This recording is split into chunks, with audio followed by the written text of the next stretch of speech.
Muraho neza ikaze kuri MI Tech Hub, the home of technology. Nkuko mubizi rero hano twubaka ama website atandukanye afasha business cyangwa se community muri rusange.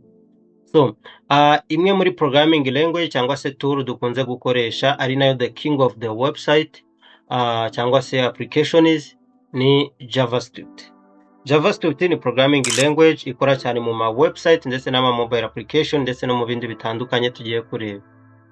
So niba nawe rero ushaka kwiga JavaScript, let's get started.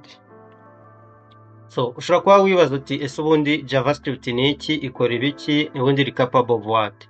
So reka turebe what is JavaScript can do. So what JavaScript can do exactly. So JavaScript ishobora gukora ibintu byose urimo kubona bitandukanye. JavaScript ishobora gufasha gukora website zifite front-end cyangwa se front-end web development. JavaScript ishobora gufasha gukora backend ya website cyangwa se application. JavaScript ishobora gufasha gukora mobile application, izi ni applications zo muri telefone. JavaScript ishobora gufasha gukora desktop application, izi ni desktop, so izi ni application zo mu desktop cyangwa se ama computer.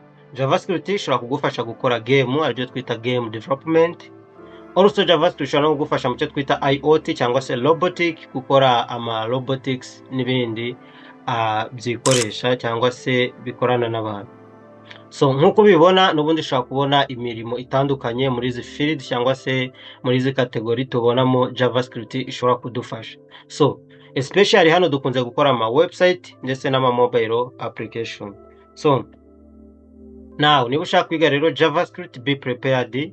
Ubundi dukora iki? Dutangire twige JavaScript. So kugira ngo umenye ko uri ready, nshaka kumenya niba uri ready, ubundi dutangire to dropping amasomo hano kuri MI Tech Hub YouTube channel. Ndashaka kubabona hehe muri comment section. So niba ushaka kwiga JavaScript, ndashaka kubona muri comment section wandika uti dukeneye kwiga JavaScript cyangwa se twige JavaScript. Iyo mbona abantu muri interested mu kwiga JavaScript, amasomo ya mbere atangira guca hehe hano kuri YouTube channel ya MI Tech Hub. So kora subscribe, like ndetse na share, ubundi dutangire twige JavaScript. Ariko nkuko mubizi n'ubundi twiga gukora website n'ubundi dukoresheje AI, ariko iyo AI iguhaye ibintu uzi cyangwa se ibintu wumva, n'ubundi bigufasha gukora ibintu biri powerful kandi biri secured. So thank you so much guys, remember to subscribe, like and share.